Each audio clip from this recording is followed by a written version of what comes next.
तो प्रोड्यूसर्स की यूनिट का पहला part production function we are aware that both consumers and producers are needed for smooth functioning of the economy में दोनों exist करते हैं।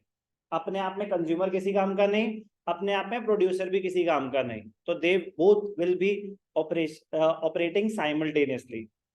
बट जब आप प्रोड्यूसर्स की यूनिट पढ़ रहे हो, प्लीज कंज्यूमर्स एग्जिस्ट नहीं करते। क्यों? जब हम कंज्यूमर्स पढ़ रहे थे तो सारी की सारी हम कंज्यूमर की विलिंगनेस को स्टडी कर रहे थे। तब हमने क्या अज्यूम किया था? प्रोड्यूसर एग्जिस्ट ही नहीं करता। तभी तो कंज्यूमर कहता था 10 रुपए की चीज है 2 यूनिट्स लूंगा, 5 रुपए की चीज है 10 लूंगा, 1 रुपए की दे दोगे तो 100 लूंगा। अरे 1 रुपए की कैसे दे दूंगा? कह रहे मैं तो बस अपनी विलिंगनेस बता रहा हूं। तो कंज्यूमर जब हम स्टडी कर रहे थे बिहेवियर, प्रोड्यूसर एग्जिस्ट नहीं करता था। ऐसे ही जब आप प्रोड्यूसर का बिहेवियर स्टडी कर रहे होंगे तो प्रोड्यूसर के पॉइंट ऑफ व्यू से बात होगी। अगर आप मुझे 500 रुपए घंटा देंगे तो मैं 2 बच्चे पढ़ाना चाहूंगा। अगर आप मुझे 1000 रुपए घंटा देंगे तो मैं पांच बच्चे पढ़ाना चाहूंगा। आप मुझे 2000 रुपए घंटा देंगे तो मैं 10 बच्चे पढ़ाना चाहूंगा। आप मुझे 10,000 रुपए घंटा देंगे तो मैं 100 बच्चे पढ़ाना चाहूंगा। 100? सर एक ला के दिखाओ जो आपको 10,000 रुपए घंटा दे। बात समझ आ रही है? प्रोड्यूसर कहते हैं कि जितना महंगा उतनी ज्यादा मैं सप्लाई करने के लिए रेडी होऊंगा, माय विलिंगनेस। ऑब्वियसली बात है कि उस रेट पे कोई आपको बायर नहीं मिलेगा। कह रहा आपने मेरी इच्छा पूछी, मैं अपनी इच्छा बता रहा हूं। पॉइंट, जब प्रोड्यूसर का बिहेवियर एनालाइज कर रहे हैं, कंज्यूमर एग्जिस्ट नहीं करता। बट फिर वो बेचेगा सर किसको? तभी तो आगे जाके एक यूनिट आएगी कि मार्केट इक्विलिब्रियम कब अटेन हुआ। अभी सिर्फ प्रोड्यूसर का इक्विलिब्रियम, कंज्यूमर का इक्विलिब्रियम। इवेंचुअली सामान बिकेगा कब? जब मार्केट इक्विलिब्रियम पे आएगी। कंज्यूमर और प्रोड्यूसर दोनों जिस प्राइस पे कंज्यूमर खरीदना चाहता है उस प्राइस पे अगर प्रोड्यूसर बेचना चाहेगा तो फिर एक्सचेंज होगा गुड्स एंड सर्विसेज का। वो मार्केट का है segment. That is the fourth segment of microeconomics. We are on the third segment, producer behavior. Yes, both are needed for smooth functioning of the economy. In the previous 3 chapters, consumers equilibrium, concept of demand, theory of demand, and elasticity of demand, we focused our attention on the behavior of consumers. Now we will pay attention towards the producers only. A producer makes use of various inputs known as the factors of production. What are the various factors of production? Mehak. Good. Factors of production: land, labor, capital, entrepreneurship. So the producer makes use of the various factors of production for the production of goods and services. Production is an important economic activity as it enhances the utility of the product by changing it in the form needed by the consumers. Production is an important activity. Would अपने आप में ज्यादा useful है या table? अब मैं यहाँ पे हटा के वुड रख दूं तो पढ़ लो। यूटिलिटी एक पीस ऑफ वुड की ज्यादा होगी या फिनिश्ड, फुली फिनिश्ड टेबल? आप उस पॉइंट ऑफ व्यू से सर वुड है, वुड से तो मैं बेड भी बना सकता हूँ, वुड से तो मैं टेबल भी बना सकता हूँ, है कि नहीं? वुड से तो मैं रैक भी बना सकता हूँ। उस पॉइंट ऑफ व्यू से आप सोच रहे थे। मैं कह रहा हूँ इन रॉ फॉर्म वुड की यूटिलिटी ज्यादा है या एक टेबल की? तो प्रोडक्शन ये करती है, it adds value to the raw material. Cloth अपने आप में ज्यादा यूजफुल है या एक शर्ट या टी शर्ट? क्योंकि अब आप यूज कर सकते हैं, क्लॉथ लपेट लिया सर बन गई धोती। तो नहीं, रॉ फॉर्म में उतनी यूटिलिटी नहीं होती। रॉ फॉर्म में उतनी यूटिलिटी नहीं होती। Production is an important activity, it enhances the utility. For example leather is of less use. Leather अपने आप में उतना यूजफुल नहीं है जितना उसके बाद शूज बन जाए, बैग्स बन जाए या जैकेट्स बन जाए। The term production in economics covers a much wider range of activities than its everyday use. कह रहे प्रोडक्शन बहुत ब्रॉड रोल प्ले करने वाला है। वो बेसिक नहीं कि आपने खाना बनाया तो प्रोडक्शन हो गई। Yes, that is also production, but production covers a lot of other activities as well. To an economist, production means any process that converts a commodity or commodities into a different commodity. So production refers to, keyword is transformation of inputs into an output. तो हम raw vegetables लाए, उससे हमने खाना बनाया. Is it a part of production process? Yes or no? आगे जाके 12th का कॉन्सेप्ट है. 12th का कॉन्सेप्ट है कि सेम चीज अगर रेस्टोरेंट में हो रही है, कि रेस्टोरेंट ने रॉ वेजिटेबल्स खरीदी और सब्जी बनाई, और सेम घर पे आपने सब्जी खरीदी और मतलब ठीक है ना, समझ गए ना मैं क्या कह रहा हूं. तो घर पे अगर वो चीज हो रही है तो वो प्रोडक्शन की कैटेगरी में नहीं आएगी, और सेम चीज रेस्टोरेंट में हो रही है तो वो आएगी. उसका रीजन है कि घर पे इकोनॉमिक एक्टिविटी नहीं हो रही. That is not for earning a living, that is not for earning a living. तो production refers to transformation of inputs into output. ऐसा नहीं होता घर वाले जा बेटा इनपुट्स लेके आ, आज बटर चिकन बनाएंगे, नहीं. तो वो वहां प्रोडक्शन प्रोसेस नहीं हो रहा. प्रोसेस चाहे सेम हो सकता है घर पे और अच्छा बन जाए, but national income accounting 12th में हम पढ़ेंगे कि जो घर में एक्टिविटीज हो रही हैं वो नॉन इकोनॉमिक एक्टिविटीज होती हैं. They are not taken into consideration while measuring national income और जीडीपी. बट सेम चीज रेस्टोरेंट में हो रही है तो वो होगी. तो production means transformation of inputs into output. For example, to manufacture shoes, we need various inputs like leather, nail, land, labor, capital, services of entrepreneur, etc. तो अभी हमने बस क्या सीखा? Meaning of production. Production function, the main content starts now. Production function is the relationship between the various inputs and the resultant output. Production function, economics में कहीं भी आएगा ना, demand function, supply function, production function. तो keyword would be the relationship, कि हम कोई relationship establish कर रहे हैं. Demand function was the relationship between the quantity demanded, the demand for a commodity and various factors affecting demand. Demand function था. यहां क्या है? Production function. So production function is the relationship between the various inputs that you are using and the resultant output. There exists some relationship between inputs and outputs of a firm. In economics, such a relationship is known as production function. The production function is an expression of technological relation. कोई कहता है functional relationship, कोई कहता है technological relationship between the various inputs and the resultant output. तो represent कैसे करते हैं? O-N. O is the output. O is the output. It is the function of various inputs. Input 1, input 2, input 3, input 4. ये ऐसे numbers में लिखा जा रहा है, but वो क्या होगा आपका? Land, labor, capital, raw. आप inputs क्या क्या use कर रहे हैं? बात समझ आई? O represents the output. I represents the various inputs used in the production process. So what is production function? It is the relationship between the various inputs and the resultant output.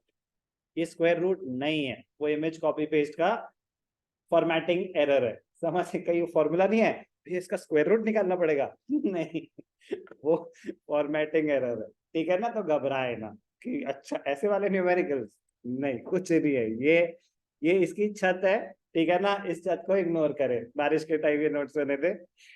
Output, O represents the output of the commodity. F is the functional relationship. I represents the various inputs. कोई doubt? Example. ठीक है, production function का meaning clear है. It is the functional relationship, technological relationship between the various inputs and the resultant output.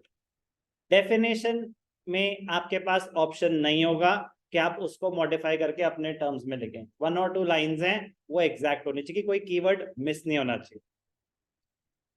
Sir example, suppose a firm is manufacturing chairs, तो chair क्या हो गया हमारे लिए, हमारा आउटपुट। अब चेयर बनाने के लिए क्या चाहिए, कह रहे for convenience sake let us assume we are using only 2 inputs, एक हम लेबर यूज कर रहे हैं और कैपिटल यूज कर रहे हैं। एल रिप्रेजेंट्स 1 इनपुट, के सर सी क्यों नहीं, इकोनॉमिक्स में कैपिटल के से रिप्रेजेंट करते हैं। Then production function can be written as output, कितनी चेयर्स बनाई, it is a function of inputs, input क्या है, लेबर और capital. So output chairs, functional relationship, और आपने इनपुट्स क्या यूज करे, लेबर एंड कैपिटल। वुड होता तो एल एंड डब्ल्यू हो जाता, मर्जी है, हमारा एग्जाम्पल है, वो बस बता रहा है कि relationship between output and various inputs. Production function defines the maximum chairs, अब वो आपके रिलेशनशिप बता रहा है कि कितनी चेयर्स बना सकते हैं जब आप लेबर और कैपिटल यूज कर रहे हैं। तो वो तो डिपेंड करेगा ना, जैसे जैसे लेबर बढ़ेगी आपका आउटपुट बढ़ेगा, जैसे जैसे कैपिटल बढ़ेगी वैसे आपका आउटपुट बढ़ेगा, जितना ज्यादा वुड खरीदेंगे। तो इस चैप्टर में हमने यही सीखना है कि हम आउटपुट बढ़ा कैसे सकते हैं। क्या जरूरी है कि जैसे जैसे इनपुट्स बढ़ाएंगे आउटपुट बढ़ेगा ही बढ़ेगा, ये सीखेंगे हम इस चैप्टर में। तो प्रोडक्शन फंक्शन में हम क्या सीख रहे हैं, रिलेशनशिप एस्टैब्लिश कर ली आउटपुट और इनपुट्स में। प्रोड्यूसर क्या करना चाहता है, प्रॉफिट्स को मैक्सिमाइज करना चाहता है, प्रॉफिट्स को मैक्सिमाइज करने के लिए उसको अपनी प्रोडक्शन मैक्सिमाइज करनी पड़ेगी, यस और नो। तो प्रोडक्शन मैक्सिमाइजेशन अभी से सीखना शुरू करेंगे हम प्रोडक्शन फंक्शन में, कि एज अ प्रोड्यूसर आप मैक्सिमम आउटपुट कैसे बना सकते हो। Is it that there is a direct relationship between the inputs used and output produced? Maybe, maybe not. यही हम इस चैप्टर में सीखेंगे, क्योंकि लॉजिकली तो लगता है ना सर, ऑब्वियस सी बात है कि जैसे जैसे इनपुट्स बढ़ेंगे वैसे वैसे आउटपुट बढ़ेगा।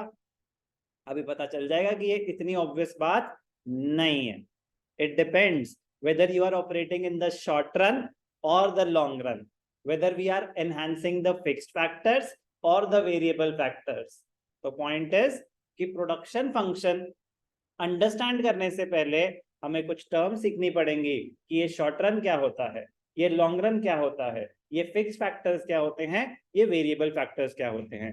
ये 4 टर्म सीखने के बाद हम टच कर सकते हैं प्रोडक्शन फंक्शन के जो लॉज हैं उसको, ठीक है ना।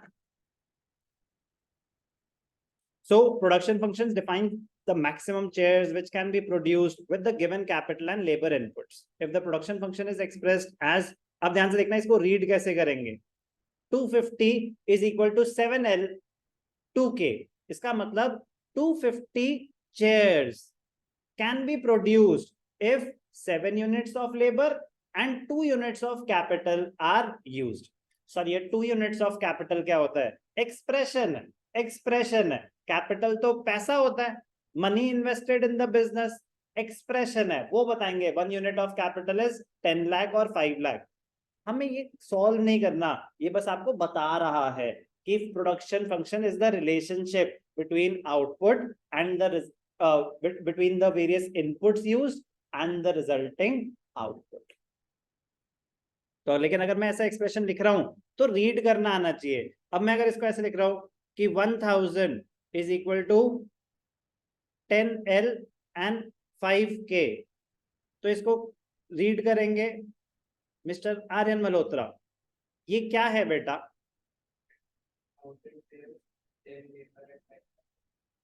fill in the blanks। हाँ तो ये बोलेंगे ना कि 1000 चेयर्स बनाने के लिए 10 units of labour and 5 units of capital required, ये है production function. Okay, easy. More about production function. The production function specifies either the maximum output that can be produced with the given inputs or the minimum quantity of inputs needed to produce a given level of output. कह रहे अब इसको read करने के 2 तरीके हैं, एक कि 1000 चेयर्स बनाने के लिए आपको क्या चाहिए, 10 यूनिट्स ऑफ लेबर और 5 यूनिट्स ऑफ कैपिटल। और सेम चीज को एक्सप्रेस करने का दूसरा तरीका, अगर 10 यूनिट्स ऑफ लेबर और 5 यूनिट्स ऑफ कैपिटल यूज करोगे तो कितनी चेयर्स बना पाओगे। समझ आ रही ना कि दोनों तरफ से हम इसको रीड कर सकते हैं।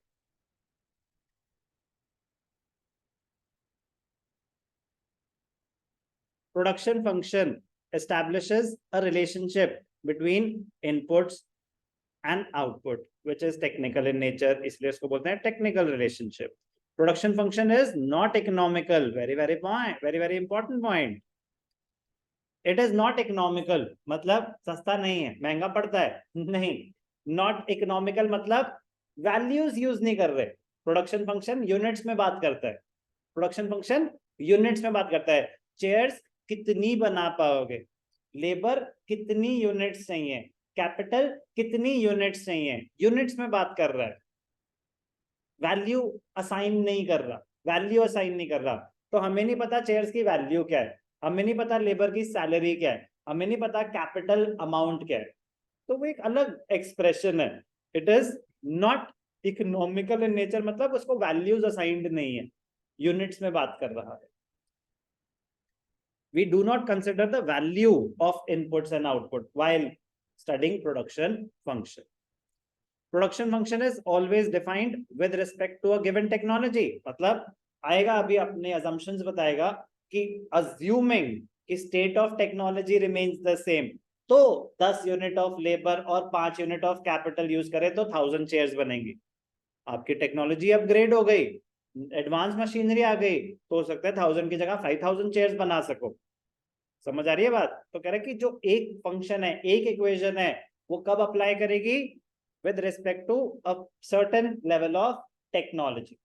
टेक्नोलॉजिकल चेंजेस आए तो आपका प्रोडक्शन फंक्शन, आपका आउटपुट चेंज हो जाएगा। If there is an improvement in the techniques of production then increased output can be obtained. तो फिर कह रहे फिर आपकी प्रोडक्शन पॉसिबिलिटी बढ़ जाएगी। तो फिर सेम नहीं रहेगा, same unit of labour, same unit of capital के साथ भी आप ज्यादा बना पाएंगे if there is a technological improvement. तो जो हम एक इक्वेशन, एक प्रोडक्शन फंक्शन स्टडी करते हैं, वो किस अजम्पशन पे बेस्ड होता है, at the given level of technology, कि अभी करंट सिनेरियो में ये है जो मैक्सिमम आउटपुट बना सकते हो with the given inputs. The production function includes only technically efficient methods of production. हम assume करेंगे कि हम best possible scenario पे operate कर रहे हैं। No rational entrepreneur will use inefficient methods. आएंगे assumptions तो अलग से, but वो थोड़ा सा आपको idea दे रहा है। Production function is expressed with reference to a particular period of time. It changes with different time periods. तो अभी हमने सिर्फ क्या सुना, meaning of production, meaning of production function.